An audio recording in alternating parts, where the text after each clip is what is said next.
नेकी का फरिश्ता, दिल को छू लेने वाली कहानी।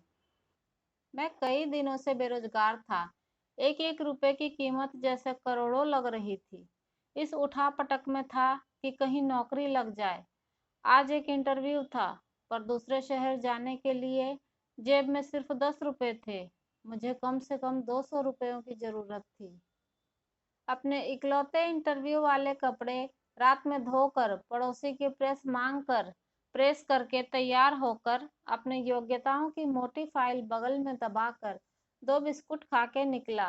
लिफ्ट ले, जैसे तैसे पैदल चिलचिलाती धूप में तरबतर होकर, बस इस उम्मीद में बस स्टैंड पर पहुंचा कि शायद कोई पहचान का मिल जाए, इससे सहायता लेकर इंटरव्यू के स्थान तक पहुंच सकूं।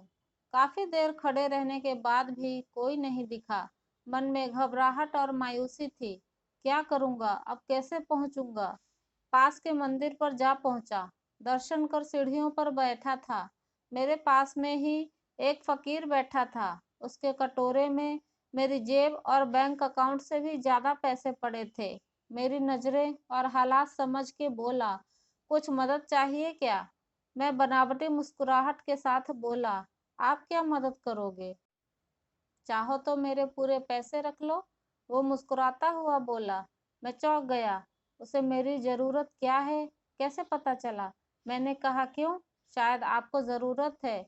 वो गंभीरता से बोला, हाँ है तो, पर तुम्हारा क्या, तुम तो दिन भर मांग के कमाते हो।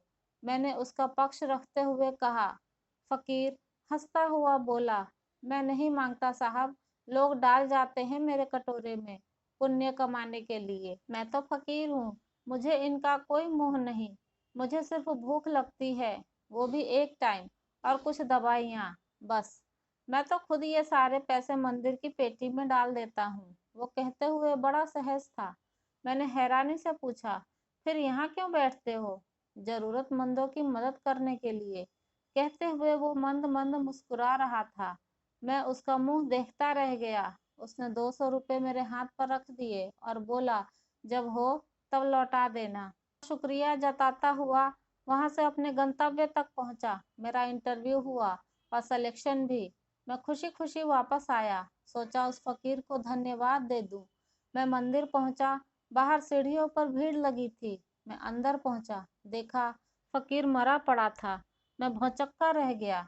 मैंने दूसरों से पूछा, यह कैसे हुआ?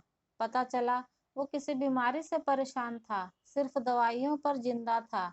आज उसके पास दवाइयां नहीं थी और न ही उन्हें खरीदने के पैसे। मैं अवाक सा उस फकीर को देखता ही रहा। अपनी दवाइयों के पैसे वो मुझे दे गया था। जिन पैसों पे उसकी जिंदगी का दारोमदार था, उन पैसों से मेरी जिंदगी बना गया। भीड़ में से कोई बोला, अच्छा हुआ मर गया, ये भिखारी भी साले बोझ होते हैं, कोई काम के नहीं। मेरी आंखें डबडबा आई। वो भिखारी कहाँ था?